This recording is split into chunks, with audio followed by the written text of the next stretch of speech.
நிரோசன் மிக துடிப்பான சின்ன குட்டி பயல்.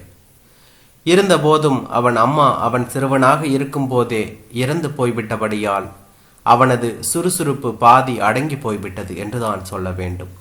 அவன் அம்மா இல்லாத பிள்ளையாக இருந்ததால் அவனது அப்பா அவனை இரட்டிப்பு கவனம் எடுத்து கண்ணும் கருத்துமாக பார்த்து கொண்டார் என்றுதான் சொல்ல வேண்டும். எல்லா சிறுவர்களும் இயல்பாகவே கிரிக்கெட் விளையாட வேண்டுமென்று ஆர்வம் காட்டிய போதும் நிரோசன் இதற்கு எதிர்மாறாக உதைபந்தாட்டம் மீது அக்கறை கொண்டிருந்தான் என்றுதான் சொல்ல வேண்டும். ஊரில் எங்காவது உதைபந்தாட்ட நிகழ்ச்சி நடக்குமாயின் அங்கே போய் முன்வரிசையில் அமர்ந்திருப்பான். அவனது அப்பாவும் அவனை உற்சாகப்படுத்துவதற்காக அத்தகைய நிகழ்ச்சிகளுக்கு அழைத்து கொண்டு போவார் என்றுதான் சொல்ல வேண்டும்.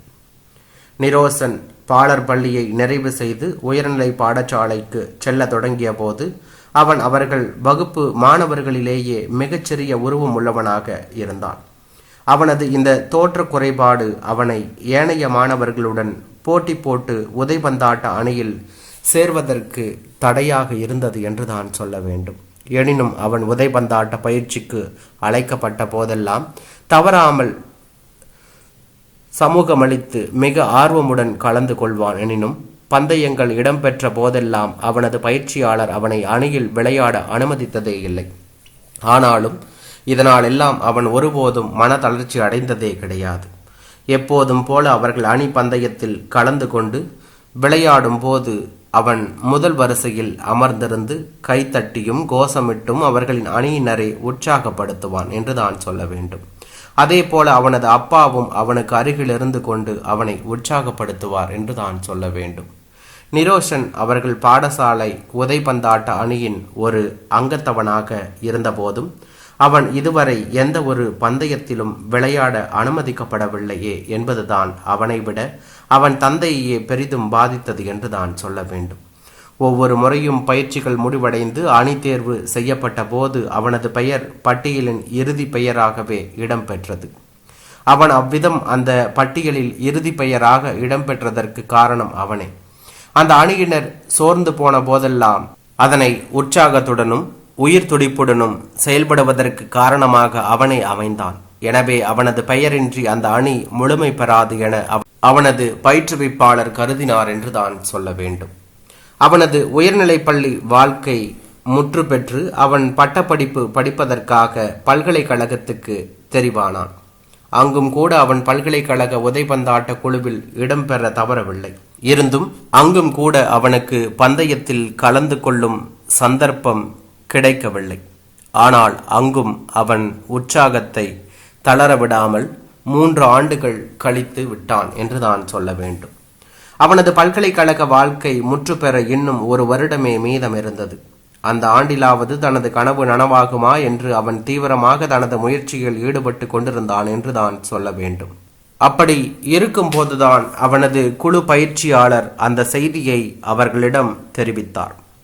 இன்னும் 3 மாதத்தில் அனைத்து பல்கலைக்கழகங்களுக்கு இடையிலான உதைபந்தாட்ட போட்டி நிகழவிருக்கின்றதென்றும் அதற்காக கடுமையாக பயிற்சி செய்ய வேண்டியிருக்கும் என்றும் அவர் தெரிவித்தார் என்றுதான் சொல்ல வேண்டும்.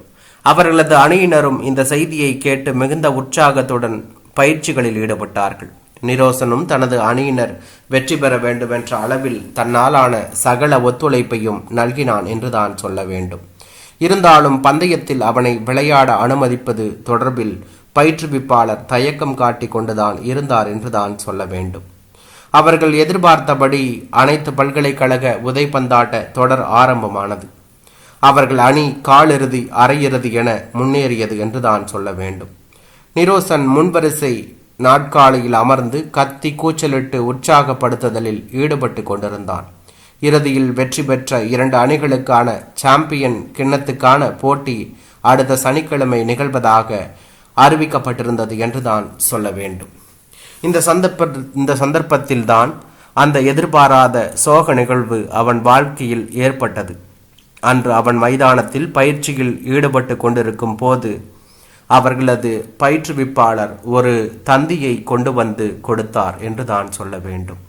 அவன் ஆச்சரிய மேலிட்டால் அது என்னவென பிரித்து பார்த்தான் என்றுதான் சொல்ல வேண்டும். அதில் காணப்பட்ட செய்தியை பார்த்து அவனுக்கு இந்த உலகமே இரண்டாக பிளந்து விட்டதை போல் இருந்தது. அந்த தந்தி அவனது அன்பு அப்பா அவனை விட்டு பிரிந்து போன துன்ப செய்தியை கொண்டு வந்திருந்தது என்று தான் சொல்ல வேண்டும். இறுதி வரை அவனது அப்பா அவன் உதைப்பந்தாட்ட பந்தயம் ஒன்றில் விளையாடுவதை பார்க்காமலேயே போய் சேர்ந்து விட்டார் என்பதே அவனது பெரிய சோகமாக இருந்தது. அவனது சோகத்தை கண்டு அவனை தேற்றிய பயிற்றுவிப்பாளர் லீவ் எடுத்துக்கொண்டு சென்று வரும்படியும் சனிக்கிழமை நடக்க போகும் இறுதி சுற்று போட்டிக்கு அவன் வராவிட்டால் பரவாயில்லை என்றும் கூறினார் என்று தான் சொல்ல வேண்டும். அவனை இப்போது 2 சோகங்கள் ஆக்கிரமித்து கொண்டன. ஒன்று அவன் அப்பா இறந்தது, மற்றது அவனால் இறுதி சுற்று போட்டிக்கு நிற்க முடியாமல் போனமை. இந்த 2 சோகங்களையும் தாங்கிக் கொண்டு அவன் வீட்டுக்கு புறப்பட்டு சென்றான் என்று தான் சொல்ல வேண்டும். அவன் போன பின்னர் தான் அவனது அணியினர் அவன் தமது அணியின் உற்சாகத்துக்கு எவ்வளவு முக்கியமானவன் என்பதை உணர்ந்தார்கள். சனிக்கிழமை அன்று இறுதி சுற்று போட்டி ஆரம்பித்த போது நிரோசனின் அணியினர் உற்சாகமின்றியே போட்டி நடவடிக்கைகளில் ஈடுபட்டார்கள். அவர்களின் பயிற்றுவிப்பாளர் சனிக்கிழமை அன்று நிரோசனை வர வேண்டாம் என்று சொன்னது தவறோ என்று நினைத்தார் என்று தான் சொல்ல வேண்டும். சனிக்கிழமை அன்று நிரோசனின் அணியை பொறுத்தவரையில் எல்லாமே மந்தகதியிலேயே ஆரம்பமாயின.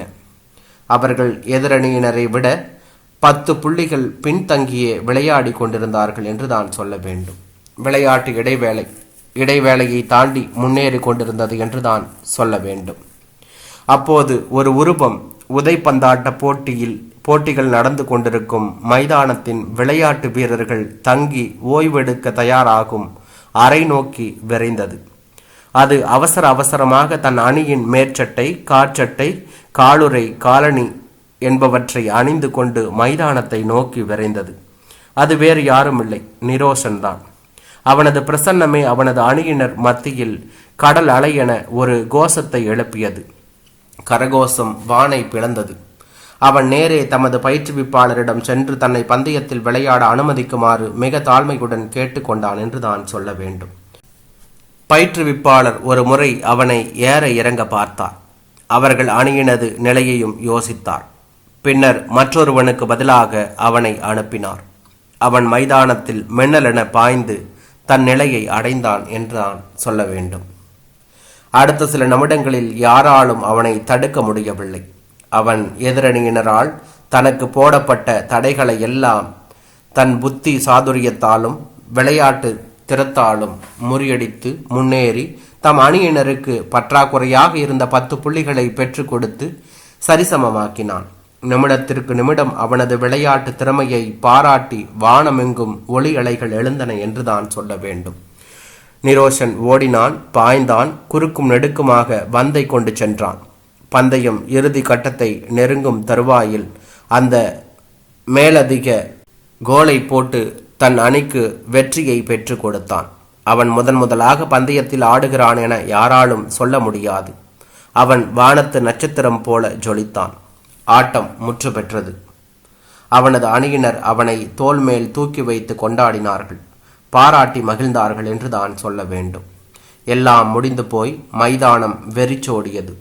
நிரோசன் மட்டும் இன்னமும் தனிமையில் அமர்ந்து எதனையோ யோசித்து கொண்டிருந்தான் என்று தான் சொல்ல வேண்டும். அப்போது அவனது பயிற்றுவிப்பாளர் அவனிடம் சென்றார். அவன் தோளை தொட்டு திருப்பி, நிரோஷன், என்னால் நம்பவே முடியவில்லை, உன்னுள் இத்தனை திறமையா, எப்படி முடிந்தது என்று கேட்டார் என்று தான் சொல்ல வேண்டும். நிரோஷனின் கண்களில் நீர் நிரம்பி வழிந்து கொண்டிருந்தது. என் தந்தை என் மீது அளவு கடந்த அன்பு வைத்திருந்தார்.